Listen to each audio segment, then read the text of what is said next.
Welcome back. आप देख रहे हैं प्रॉपर्टी गुरु, जहां पर हम दे रहे हैं आपके लीगल सवालों के जवाब। हमारे साथ बने हुए हैं लीगल एक्सपर्ट हिमांश जरीवाला। तो आइए हिमांश जी के साथ इस सवाल जवाब के सिलसिले को आगे बढ़ाएं। अगले कॉलर हमारे पास आ रहे हैं मोहम्मद इंतखाब, नोएडा से फोन कर रहे हैं। इंतखाब साहब, पूछे अपना सवाल। सर, मेरा आम्रपाली नोएडा में फ्लैट है और मैंने 3 साल पहले लिया था जी।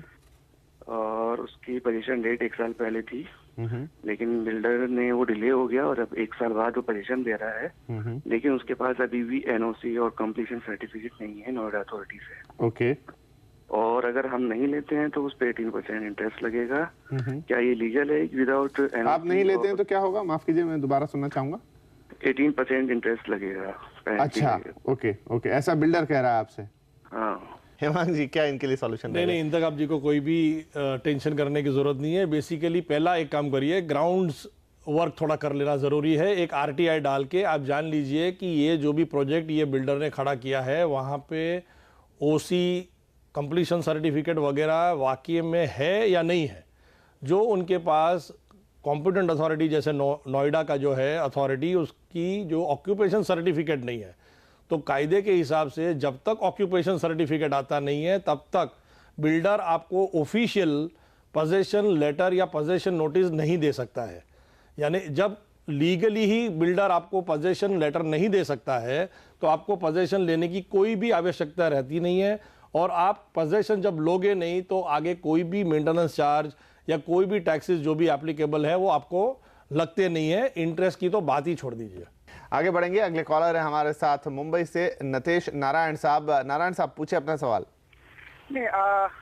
Basically, I'm working for a private sector company. Ji. I have some interest to take up farming as a profession. अच्छा। Going forward. Ji. To start with, I just wanted to look at an option where, if we can, I don't have a farmer certificate.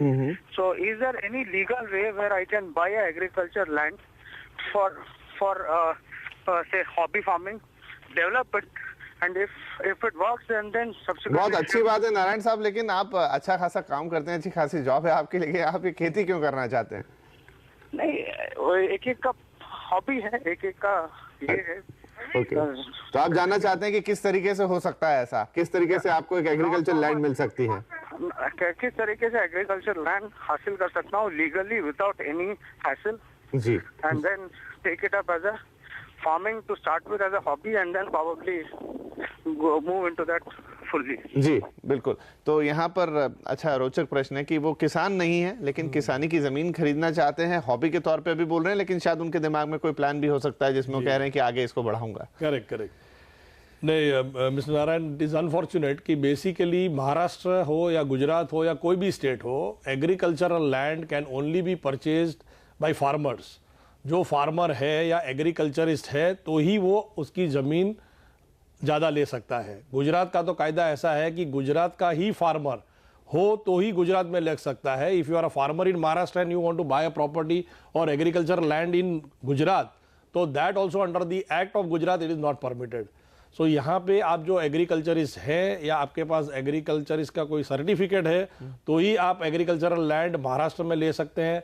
Maharashtra में ये चीज़ है कि आप in case you are registered as a farmer in some other state, Maharashtra allows you to take the agricultural land here, but Gujarat doesn't allow that also. जी, एक स्वाभाविक प्रश्न sir मेरे दिमाग में आ रहा है कि ये तो बहुत बढ़िया बात है कि आपके पास, लेकिन मान लीजिए कि कोई उतरना ही चाहता है, खेती करना ही चाहता है एज अ प्रोफेशन, तो क्या कोई तरीका होता है कि वो किसान बने एक नए सिरे से? नए तरह से किसान बनने का किसान ऐसा बन नहीं सकते हैं, but you have to come with a project. Okay. And you have to apply to the state of whichever state you want to do. Like Maharashtra है तो एग्रीकल्चरल मिनिस्ट्री में जाके आपको आपका पूरा प्रोजेक्ट देना पड़ता है, आपका पूरा प्रोजेक्शन देना पड़ता है कि कितना एम्प्लॉयमेंट होगा. It's like a factory. Okay. And for an hobby the state government is not going to give you any land. Okay, तो आप ऐसे मन से किसान चाहकर भी नहीं बन सकते. करेक्ट. उसके लिए या तो आपकी पहले से ही वो काम होना चाहिए या फिर बिल्कुल आपके पास ऐसा प्रोजेक्ट होना चाहिए by which the state will earn revenue and you will be able to give employment to the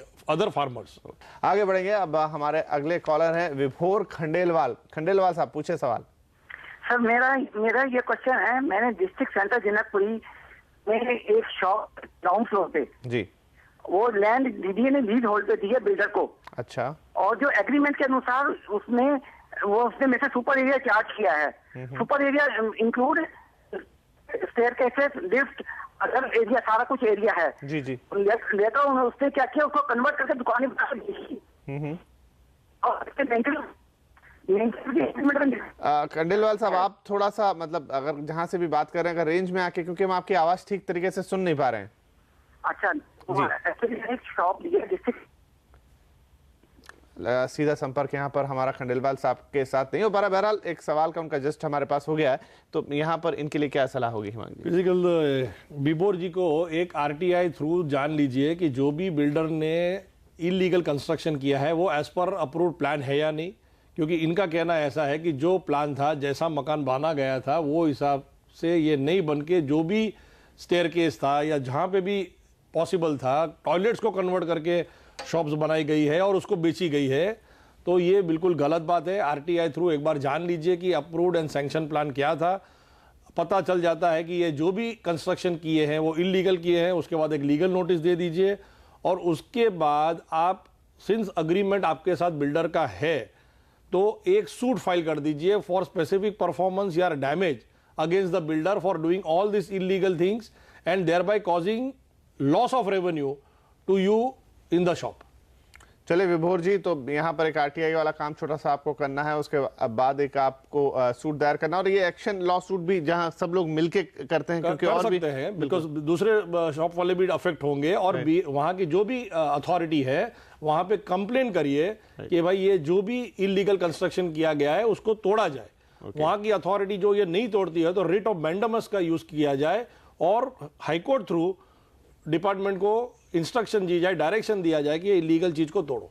right. और इसी के साथ अब हम लीगल सवाल जवाब के सिलसिले को यहीं खत्म करेंगे।